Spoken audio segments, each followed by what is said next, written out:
Ce journal vous est offert par le FPI, Fonds des promotions de l'industrie, votre partenaire privilégié pour la réussite de vos projets.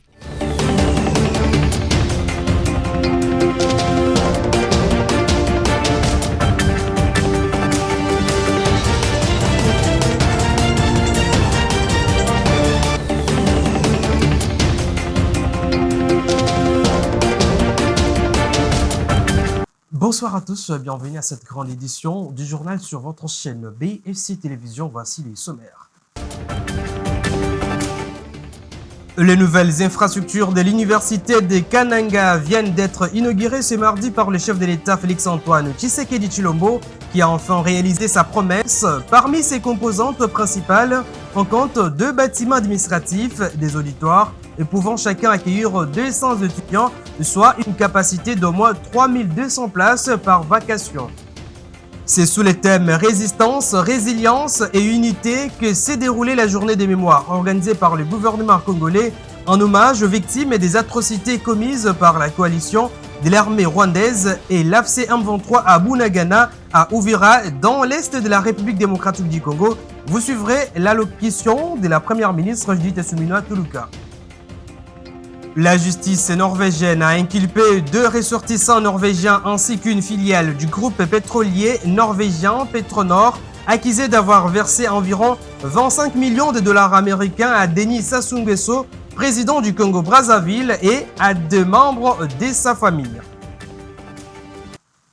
Voilà tout pour les sommaires. Débutons ce journal avec cette actualité. La République démocratique du Congo a commémoré ce 27 janvier 2026 la journée de mémoire de Bunagana en hommage aux victimes des violences et en reconnaissance du courage des populations de l'Est du pays qui font face au quotidien aux offres de l'insécurité. À travers cette commémoration, le gouvernement appelle tous les Congolais à demeurer solidaires, unis et mobilisés derrière les forces armées de la République démocratique du Congo et les institutions de la République pour la défense de la souveraineté nationale. On écoute la première ministre. Une journée pour remercier tous ceux qui ont œuvré et œuvrent encore au niveau national et international pour que nous puissions finalement avoir la paix. La guerre que traverse notre pays n'est pas accidentelle. Elle procède, cela a été dit, d'une stratégie pensée et planifiée menée par le Rwanda et ses supplétifs dans le dessein d'occuper une partie de notre territoire et de poursuivre une entreprise de prédation. Cette guerre vise le sol et le sous-sol de la République, mais elle vise surtout les vies, les foyers, les équilibres sociaux et l'avenir même de notre nation. Pourtant, ni les armes, ni les bombardements, ni les tentatives de gouvernance par le crime ne sont parvenus à briser ce qui fait la force profonde de la République démocratique du Congo et notre unité nationale. Et face à l'épreuve, notre peuple n'a pas cédé à la résignation. Cette résistance s'exprime sous de formes multiples. Elle est portée par le président de la République et les forces armées de la République démocratique du Congo, engagées avec courage et discipline dans la défense de l'intégrité territoriale et la protection des populations civiles. Elle est portée également par le gouvernement et nos diplomates qui, dans les enceintes régionales et internationales, et même nationales, défendent sans relâche la vérité des faits, la souveraineté de la République et le droit de notre peuple à vivre en paix sur sa terre. Elle est enfin portée par toutes celles et tous ceux qui, dans les villes, les villages, les familles et les communautés, refusent la soumission, tiennent debout et résistent à l'épreuve, avec ou sans armes, dans la fidélité à la République. J'ai annoncé au sommaire de ce journal que le président de la République, Félix Tshisekedi, a procédé à l'inauguration officielle de l'université de Kananga ce mardi 27 janvier 2026, une étape majeure dans le développement de l'enseignement supérieur au centre du pays. La cérémonie a débuté par la traditionnelle coupe du ruban, symbolisant l'ouverture officielle de cette institution.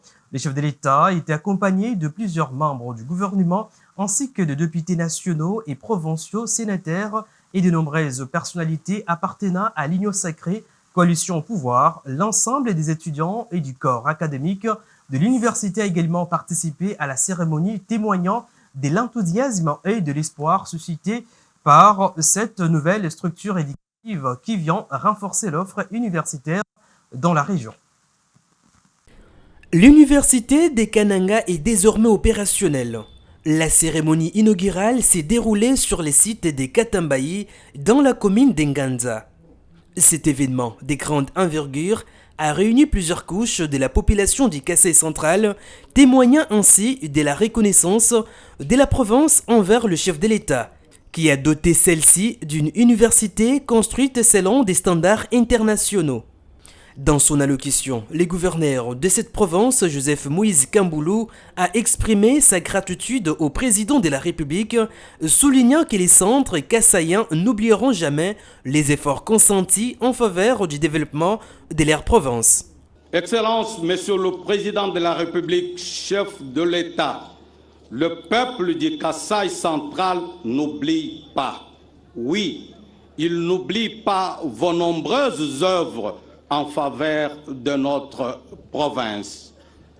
Les investissements dans les infrastructures, les efforts pour la paix sociale et la cohésion nationale, la restauration de l'autorité de l'État et aujourd'hui, cet engagement fort en faveur de l'enseignement supérieur et universitaire.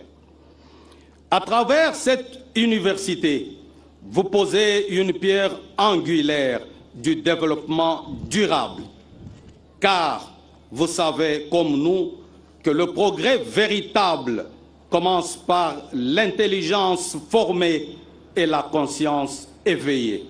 Une brève historique de cet alma mater a été présentée par le recteur de l'université Emery Chisanda, qui a par ailleurs invité les corps académiques, les personnels administratifs ainsi que les étudiants à préserver la propriété et le bon état des infrastructures universitaires. Prenant la parole, la ministre de l'Enseignement supérieur et universitaire a salué la vision du chef de l'État. Excellence, vous êtes le véritable refondateur de notre système éducatif. Votre vision ne se limite pas à Kinshasa. Elle est un souffle qui parcourt nos 26 provinces. Ce campus de l'UNICAN est le fruit d'une volonté politique qui refuse de voir notre jeunesse s'étioler dans des bâtiments de fortune. Sous la coordination rigoureuse de son Excellence Madame la Première ministre Judith Suminwa Tuluka, le gouvernement a fait de l'enseignement supérieur, universitaire, recherche scientifique et innovation la vitrine de votre vision, la vitrine de votre action. Ce vaste programme de reconstruction est une réalité que personne ne peut plus ignorer. Nous avons vu l'UPEN et l'INBTP se métamorphoser. Nous avons célébré l'émergence de l'université officielle de Mbujimayi. Aujourd'hui, Kananga s'illumine de 1000 feux. Et le mouvement ne s'arrête pas là. Déjà à Mbandaka, à Kisangani, les infrastructures vont bientôt sortir des terres, tandis qu'Abunia se prépare à recevoir son temple du savoir. Notons que cette infrastructure moderne s'inscrit dans la vision présidentielle visant à placer l'homme congolais, en particulier la jeunesse, au centre du développement national. Bien avant cette inauguration, le chef de l'État, Tshisekedi, a visité plusieurs chantiers dans 6 coins du pays, notamment la route Kananga, Kalambambouji et autres. La presse présidentielle. Pour son premier grand déplacement à l'intérieur du pays, le président de la République, Félix-Antoine Tshisekedi Tshilombo, a choisi en ce début d'année le Kasaï central pour une mission d'itinérance à Kananga, le chef-lieu. À l'aéroport de Lungando, les autorités provinciales, la notabilité locale et la population lui ont réservé un accueil chaleureux comme à chacun de ses déplacements ici au centre du pays. Dans un concert de chants d'allégresse et de cris de joie, le président de la République a pris son temps pour serrer la main de chacun de ses hôtes alignés sur le tarmac. Il a aussi communié avec cette population dont l'attachement naturel n'est plus à démontrer.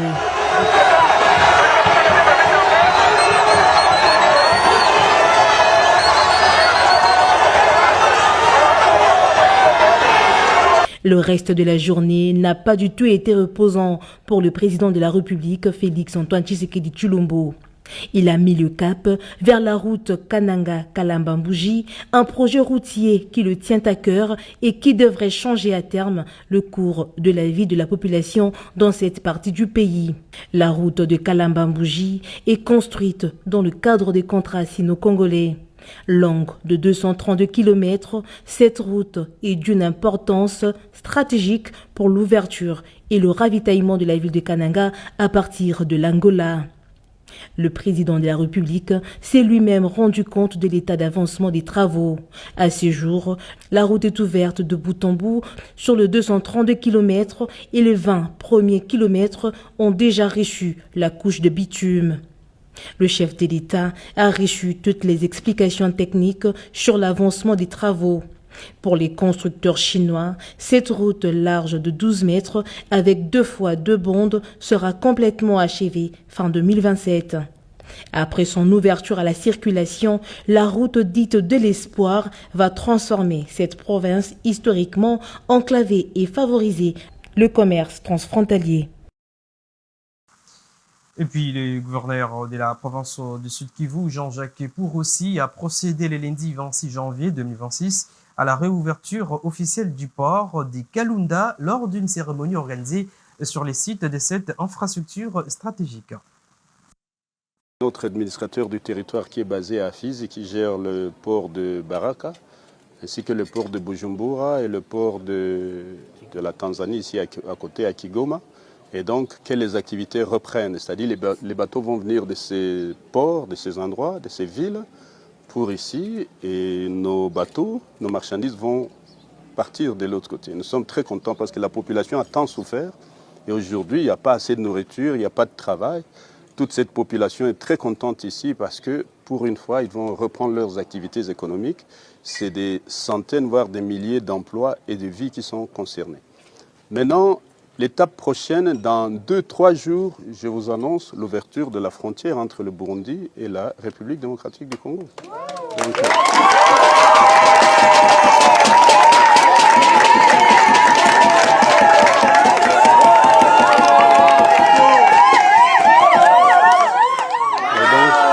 justement, depuis que le M23 est rentré, il y a les écoles qui ont été empêchées de fonctionner. Il y a certaines écoles qui ont été détruites. D'autres, on a intimidé les enfants, on a fait fuir les enfants, d'autres ont été tués et blessés. Mais nous allons engager encore une fois le gouvernement de la République. Vous savez qu'il y a quelques jours, le vendredi passé, le Conseil de ministres au niveau national, présidé par le président de la République, chef de l'État, a décidé de mobiliser des moyens importants pour la province du Sud Kivu pour aider à gérer les urgences. Et grâce à ça, nous sommes confiants que les moyens vont nous arriver. Mais au-delà de ça, il faut dire que nous allons immédiatement, d'ici 2-3 jours aussi, procéder à la rouverture des écoles parce que nous avons amené la ministre de l'Éducation. Elle est là ? Oui, nous avons notre ministre de l'Éducation, de l'enseignement primaire, secondaire et technique ici. Après ici, et son équipe technique, et les enseignants, les provèdes et les autres, ils vont passer dans toutes les écoles pour aller voir l'état des lieux, pour faire un état des lieux. Et les quelques écoles qui sont détruites, nous allons rapidement mettre en place un mécanisme pour leur réhabilitation.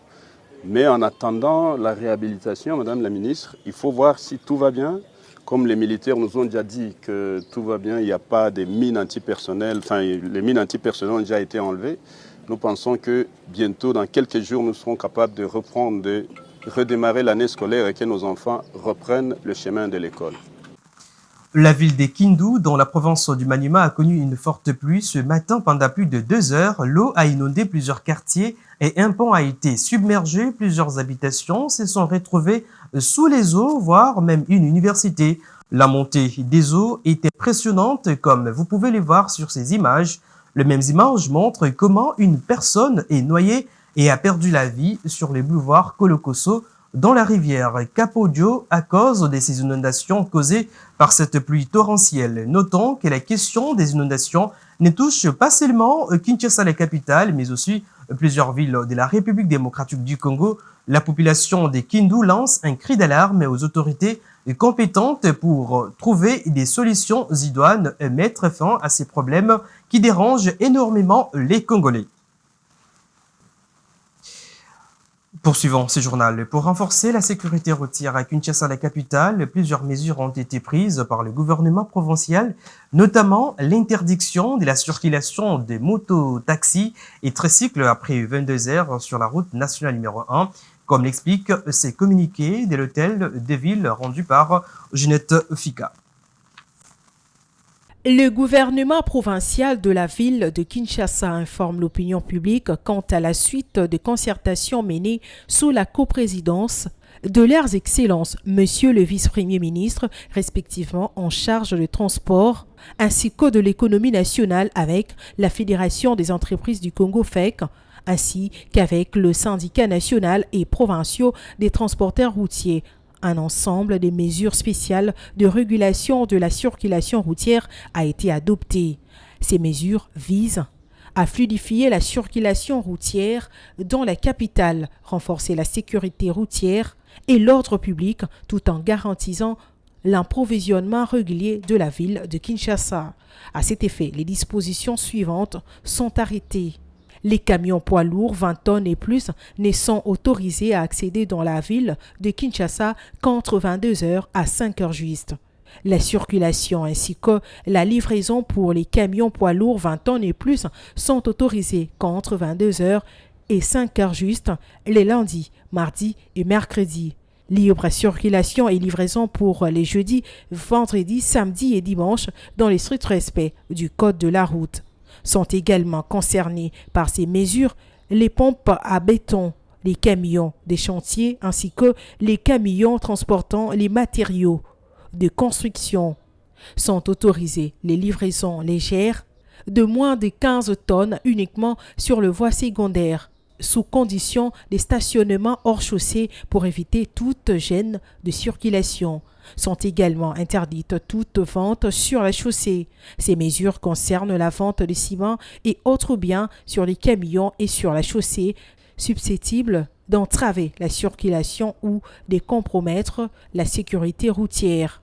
La circulation de mototaxis et tricycles est formellement interdite sur la route nationale numéro 1 ainsi que sur l'ensemble des l'axe Mitendi, Bypass, 14e rue Limité, boulevard Congo-Japon, ex-poids lourd, entre 22h juste à 5h juste, et c'est conformément aux règles de sécurité routière et l'ordre public décidées par le présent communiqué.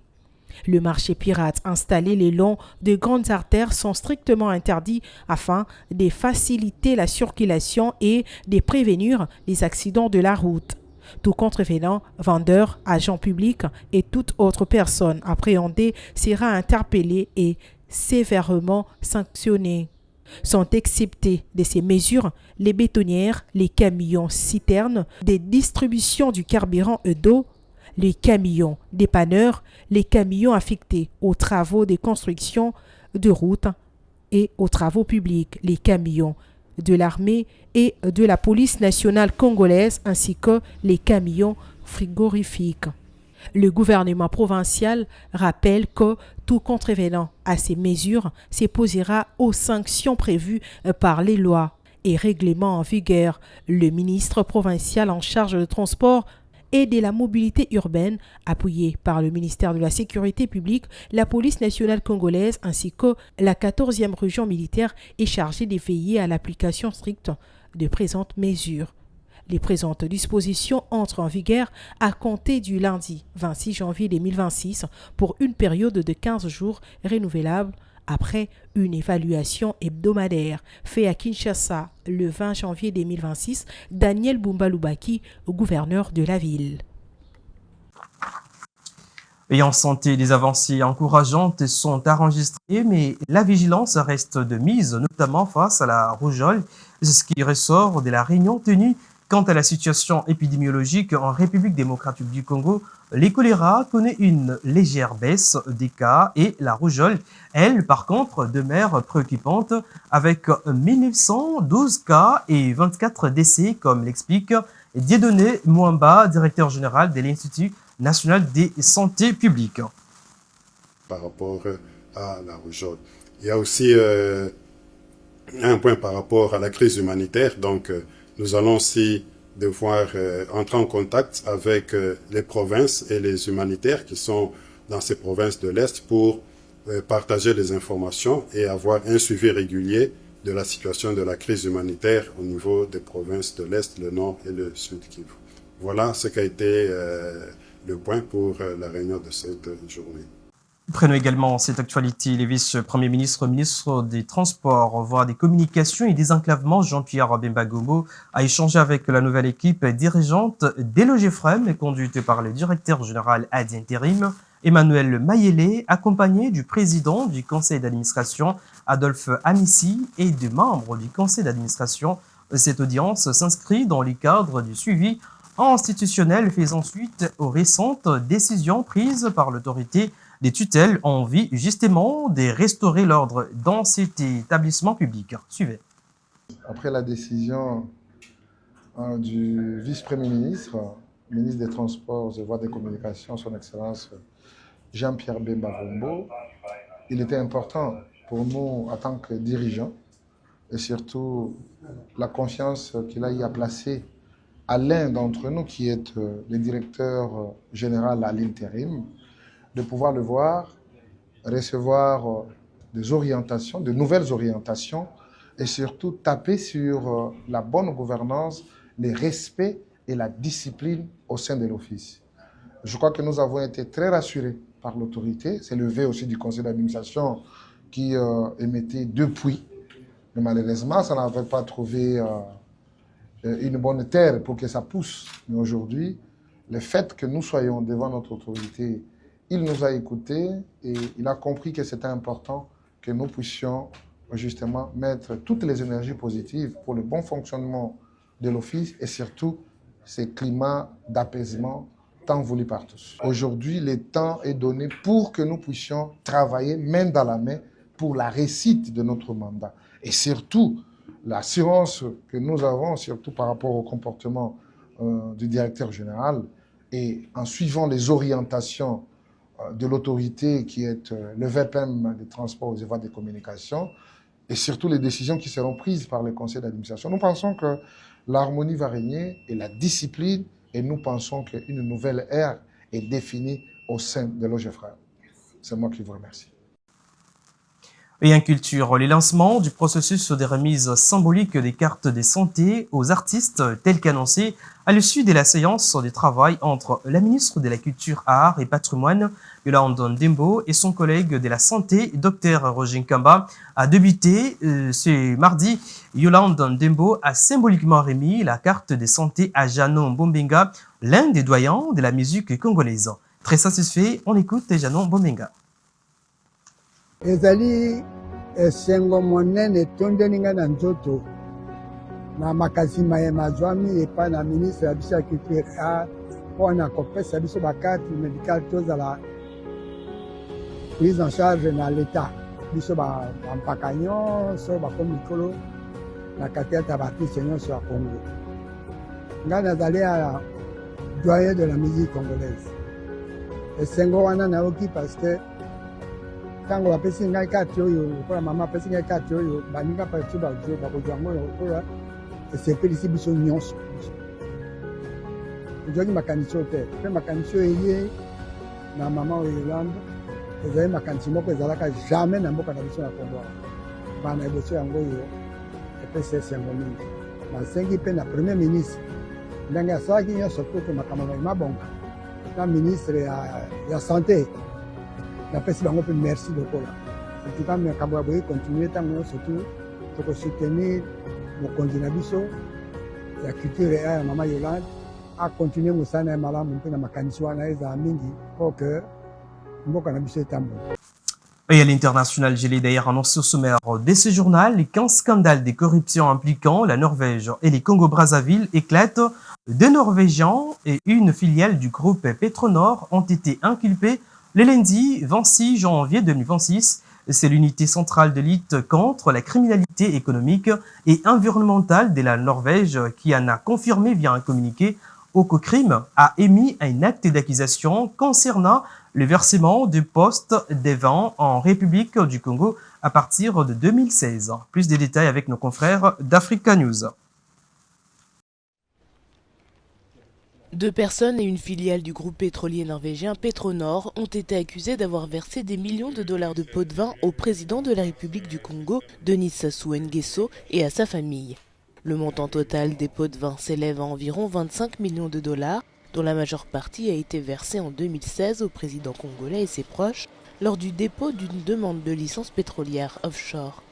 Les procureurs norvégiens ont déclaré lundi que le principal pot de vin est lié au fait que les Norvégiens ont accepté que le président et sa famille reçoivent un quart des revenus générés par la vente du pétrole extrait dans le cadre de la licence accordée à Emla. Emla Africa Holding est une filiale à 100% du groupe norvégien Petronor EEP, coté à la bourse d'Oslo. Le cours de l'action Petronor a chuté de plus de 14% lundi avant de regagner un peu de terrain. Les deux Norvégiens en cause dans cette affaire ont été arrêtés pour la première fois en 2021 avant d'être libérés après 2 semaines de détention au cours de l'enquête préliminaire. Ce journal touche à sa fin avant tout les rappels des principaux titres.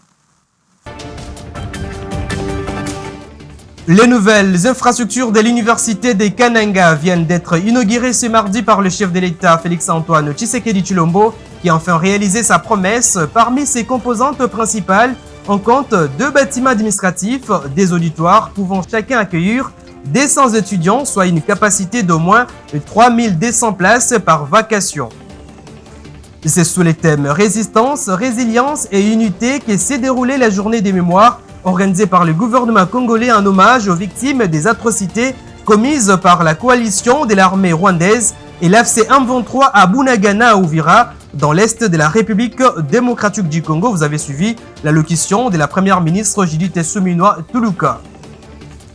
Et à l'international, la justice norvégienne a inculpé 2 ressortissants norvégiens ainsi qu'une filiale du groupe pétrolier norvégien Petronor, accusés d'avoir versé environ 25 millions de dollars à Denis Sassou Nguesso, président du Congo-Brazzaville, et à des membres de sa famille. Et voilà, ce journal est complètement terminé. Mesdames, Messieurs, merci de nous avoir suivis. Retrouvez Ginette Fika demain à la présentation. Au revoir.